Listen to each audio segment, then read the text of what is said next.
Everyone and welcome to CBL। आज हम discuss करेंगे साइंस एंड टेक्नोलॉजी के weekly affairs from 17th to 23rd November. तो चलिए सबसे पहले नजर डाल लेते हैं आज कौन से इश्यूज डिस्कस करने वाले हैं जो कि इस हफ्ते में प्रोमिनेंट रहे। They are Indian regional navigation satellite system. तो आज हम IRNSS के बारे में पढ़ने वाले हैं क्योंकि ये इस वीक का बहुत ही हॉट टॉपिक रहा।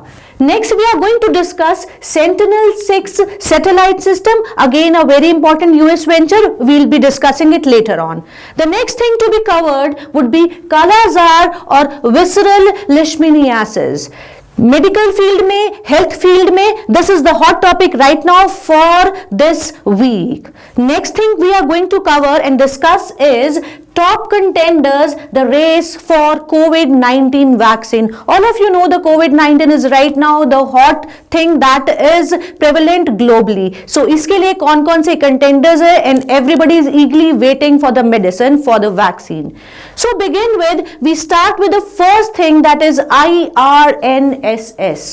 जो न्यूज आपने देखी वो थी the Regional Navigation Satellite System IRNSS. India becomes the fourth nation to have its own navigation system.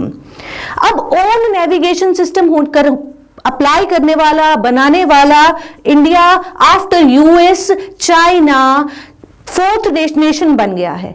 अभी तक आप सब लोग GPS यूज कर रहे हैं, तो इंडिया ने अपना रीजनल नेविगेशन सिस्टम लॉन्च किया on November 11, which has been accredited and applied by the International Maritime Organization. इसके बारे में भी देखेंगे कि इसकी क्या इंपॉर्टेंस है।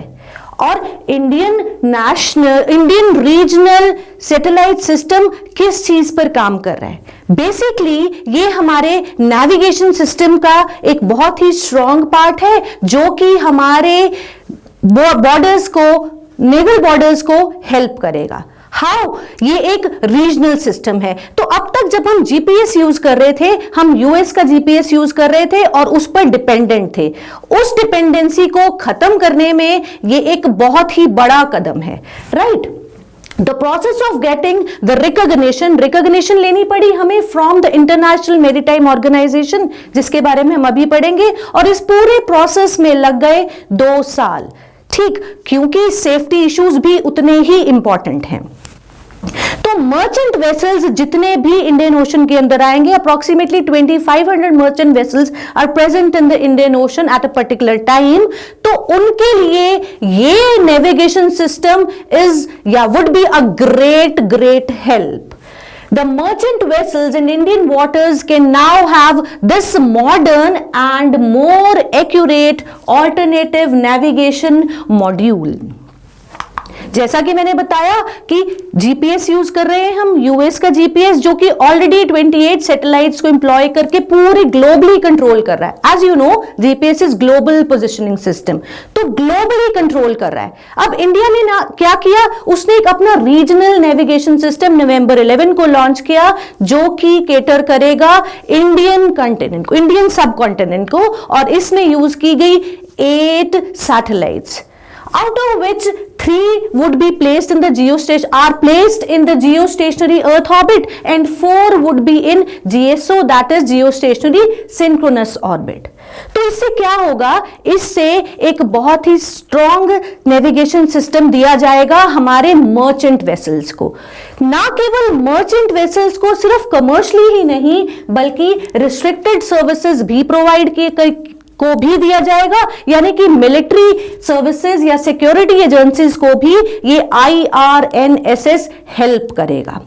जिस भी फ्लीट के अंदर ट्रांसपॉन्डर्स लगे होंगे वो इसको यूज कर सकता है, much more modern, much more accurate, right? अब इसकी यूटिलिटी क्या है? सबसे पहली बात तो नेविगेशन सिस्टम है, तो नेविगेशन में हेल्प करेगा, डिजास्टर मैनेजमेंट के टाइम हेल्प करेगा, and it would be a great help for the hikers, travellers, voice navigation and visual navigation for the drivers. तो तो दैट मीन्स IRNSS एक बहुत ही बड़ा स्टेप है किस चीज में, हमारे देश को और आत्मनिर्भर बनाने के लिए। अब हम एक सिर्फ जीपीएस पे जो डिपेंड कर रहे थे ना, सिंगल उस पे सिस्टम पे, उसकी डिपेंड होने की हमें जरूरत नहीं है। And that is a big thing to for us to be proud Indians, fourth nation in the world to get its own navigation system। मैंने बात की थी कि इसकी रिकॉग्निशन दी गई IMO से, ऐसा क्यों किया गया? उससे पहले हम एक चीज और देख लें कि this Indian space research organisation ISRO की अंतरिक्ष आर्म से इस सैटेलाइट सिस्टम का इजाद हुआ। ठीक, a number of these agencies are working, have worked so very hard for this IRNSS. It would consist of 8 satellites. जो पिक्चर मैंने आपको अभी दिखाई उसमें 7 सैटेलाइट्स थी, बट 8 सैटेलाइट्स हैं जिसमें 5 सैटेलाइट्स जो हैं वो GSO में है, जियो सिंक्रोनस ऑर्बिट में। तो सब टाइम इंडियन सब कॉन्टिनेंट यानी कि इंडियन वाटर्स में हमारी धाक और बेटर हो गई। We have our own navigation system. और सबसे पहली बात इंपॉर्टेंट ये थी कि हमारी अब हमें किसी और पे रिलाई करने की जरूरत नहीं है। And it works just like the GPS, उससे better, modern and more accurate. सिर्फ फर्क कहां है, वो ग्लोबली है और ये एक रीजनल है which would cater to the Indian subcontinent या इंडिया के लिए स्पेसिफिकली इसको कवर करेगा through these 8 satellites, right?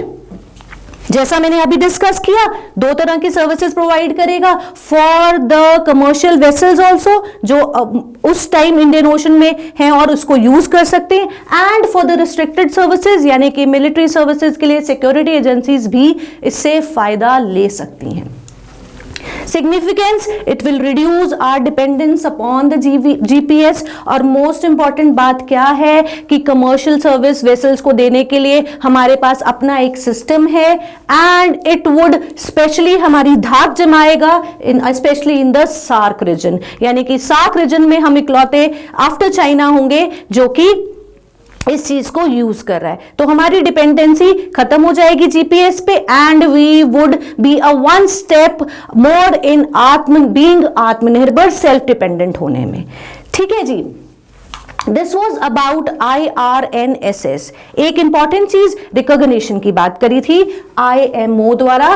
वो किस लिए? IMO is a United Nations venture जो कि देखता है किस चीज को, किस चीज का ध्यान रखता है। It looks after the safety and security of shipping and the prevention of marine and atmospheric pollution by ships। तो इसकी रिकॉग्निशन बहुत जरूरी थी, ठीक, and India has successfully achieved that.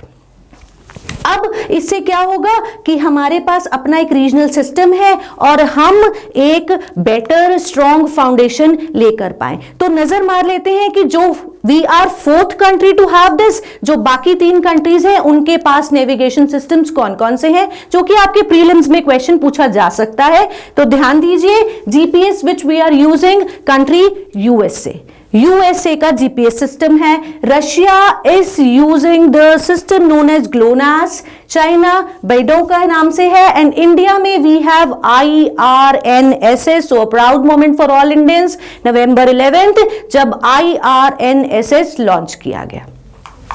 Moving ahead, जो सेकेंड इशू हम डिस्कस करने वाले हैं, what is the Sentinel-6 satellite and why is it important. तो इसकी बेसिक इंफॉर्मेशन देख लेते हैं। Copernicus Sentinel-6 Michael Freilich satellite designed to monitor oceans. याद रखेंगे, basically this is designed for looking into the oceanic currents and the effect of oceans on the climate। Basic जो idea है behind this is the oceanic currents and the effect of global warming and the rise in oceanic level। ये सब चीजें कैसे हैं, इसको ध्यान में, इसको और डीपली स्टडी करने के लिए लॉन्च किया गया Copernicus Sentinel-6 Michael Freilich satellite on November 21। अब Michael Frelick was the name of the head of director of NASA's Earth Science Division from 2006 to 2019. He expired in August this year. तो उनको honour करने के लिए इसका नाम रखा गया Michael Freilich satellite. Otherwise it's just an extension of the Jason mission. वो क्या है उसके बारे में भी देखते हैं. 1992 में भी बहुत सारे सैटेलाइट्स जो थे वो इसी पर्पस के लिए लॉन्च किए गए, to look into the oceanic matters and the climatic effect of relating to the rise in the level of oceans. तो वो कैसे इफेक्ट करता है उसके लिए बहुत सारे सैटेलाइट्स भी थे, जैसे कि जेसन 1, जेसन 2 एंड टॉपिक्स. सो ये जो हमारा कैलिफोर्निया से लॉन्च किया गया from the Vandenberg Air Force base in California aboard a SpaceX Falcon 9 rocket on November 21. तो बेसिक इंफॉर्मेशन जो इसकी है वो आपको ध्यान रखनी पड़ेगी. The Copernicus Sentinel six Michael Freilich satellite launched from Vandenberg Air Force base in California on November 21. This is what you have to remember, memorize कर लीजिए for your exams. ठीक. और बेसिक आइडिया क्या था इसका? Basic idea to look into the oceanic matters. Function क्या है? It will ensure the continuity of sea level observations into the 4th decade and will provide the measurements of global sea level rise. तो actually क्या है? This is going to measure the height of the oceans. No, height of the oceans, what do I mean to say? Height of the ocean से मतलब कि कितना level previous level of water से rise किया in the oceans. All of you are well aware of global warming. All of you know that this is leading to the rise in water level in oceans.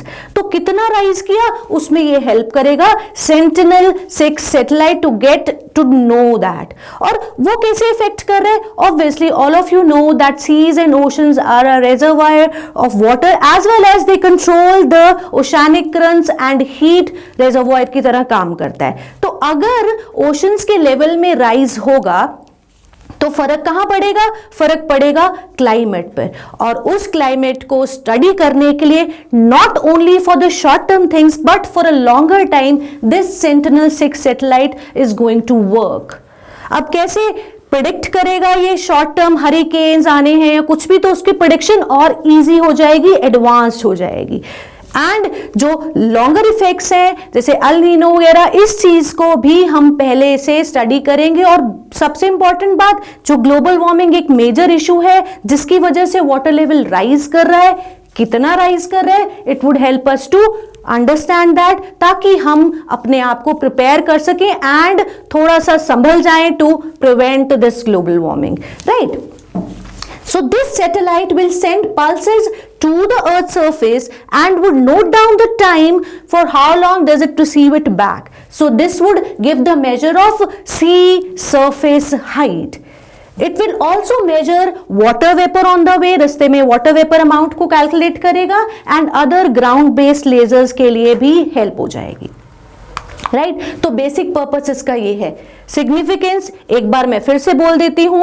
अभी आपको मैंने बताया कि significance क्या है इसकी. सिग्निफिकेंस है for taking the effect of climate change on the oceanic level, जो फर्क पड़ रहा है and vice versa, levels rise करें तो how would it effect the heat currents, oceanic currents. Right. As per NASA, it is possible to observe the height of oceans on a global scale and monitor critical changes in the oceanic currents and heat storage from space. ये NASA ने बता दिया. अब ये करना कैसे? With the help of satellites such as Sentinel-6. The data from satellites such as Sentinel-6 would foresee, पहले से बताएगा हमारे को, the effects of change in the oceans on the climate. Further, in order to measure and track changes in the oceanic heat budget, scientists need to know the ocean currents in a better way. तो scientists को एक बहुत बड़ी help हो जाएगी and they can easily, और ये सब चीजें कहाँ से determine करेंगे? From the height of the sea surface. I hope आपको ये बात समझ आ गई है कि height of the sea surface क्या है. So height of the sea surface is basically the rise in the level of the sea water. और जो कि ग्लोबल वार्मिंग की वजह से। तो ये सारा कुछ हेल्प करेगा, it would make us understand better the havoc we are causing to the environment, और उसके इफेक्ट्स क्या होंगे, the change in the direction of oceanic current, जो हमारा क्लाइमेट चेंज हो रहा है उसको बेटर हम समझ पाएंगे। हरिकेन्स, टॉर्नेडोज, कैलिफोर्निया में से इसको लॉन्च किया गया और ये नजर रखेगा इन सभी एस्पेक्ट्स के ऊपर, right. Next we are moving to how Kala Azar was eliminated from a highly endemic district in Bihar. अब काला आजार क्या है? काला आजार इज ब्लैक फीवर, ठीक है, इंडियन नेम दिया गया काला आजार। ये बहुत ही प्रोमिनेंट एक फीवर है in even Europe, Africa, Iran, Afghanistan, India में बिहार रीजन में kala azar is proving very much fatal, जिसको हम एक और नाम से जानते हैं visceral leishmaniasis. Now why the name visceral leishmaniasis? Visceral leishmaniasis means, viscera means the internal organs, ठीक है, तो ये इफेक्ट कर रहा है हमारे इंटरनल ऑर्गन्स को। एंड लेशमिनियासिस नाम इसलिए दिया क्योंकि the parasite that causes this disease is Leishmania donovani. तो आप प्रीलिम्स के हिसाब से इसको याद रखेंगे, it is very important, Leishmania donovani which causes this Kala Azar या black fever. Actually there are 3 types of leishmaniasis, 3 तरह के leishmaniasis हैं which are visceral, जो कि हम अभी पढ़ेंगे, ठीक है जी, जो कि बिहार में बहुत ज्यादा हैविक क्रिएट कर चुका हुआ है और इसको कंट्रोल किया गया है। विसरल है, देन देयर इज क्यूटेनियस जो कि अफ्रीकन रीजन में बहुत कॉमन है, then there is mucocutaneous. So not going into the much details of the fever, आप ध्यान ये रखेंगे कि the parasite that causes Kala Azar is Leishmania donovan. Again named after 2 scientists in 1903 में जिन्होंने इसको डिस्कवर किया था। लेशमीनिया एंड सी डोनोवन नाम के बायोलॉजिस्ट थे जिन्होंने इसके बारे में बताया। आपको क्या याद रखना है? The parasite which causes kala azar और black fever is Leishmania donovani. And दूसरा इंपॉर्टेंट, ये हमारे अंदर डिजीज कॉज कर रहे हैं, we are the reservoir host, पर हमारे तक ये पैरासाइट कौन लेकर आ रहा है? That is brought to us by a vector, by a fly called as sand fly, ठीक है जी, जिसको फिलोबोटोमस भी बोलते हैं। Sand fly is the transmitting agent और vector that brings that feeds on the blood to lay eggs, और ये parasite Leishmania donovani enters into our body through this the bite of this sand fly, right. अब इस disease में होता क्या है? बहुत ज्यादा high fever, bouts of high fever, एकदम से बहुत तेज बुखार हो जाएगा, लिवर, स्प्लीन, बोन मैरो, यानी कि हमारे ये वो रीजन्स हैं जो कि हमारे WBCs को, लिम्फोसाइट्स को, यानी कि हमें इन्फेक्शन को कंट्रोल करने में हेल्प करते हैं। इनकी एनलार्जमेंट हो जाएगी, स्वेलिंग हो जाएगी, बहुत तेज fever, loss of appetite, fatigue, ये सब हैं इसके सिम्टम्स, ठीक। Bouts of high fever, enlargement of liver, spleen, जो कि विसरल लेशमिनियासिस की बात हम कर रहे हैं, क्योंकि साउथ ईस्ट एशिया रीजन में including India visceral leishmaniasis is very फेटल।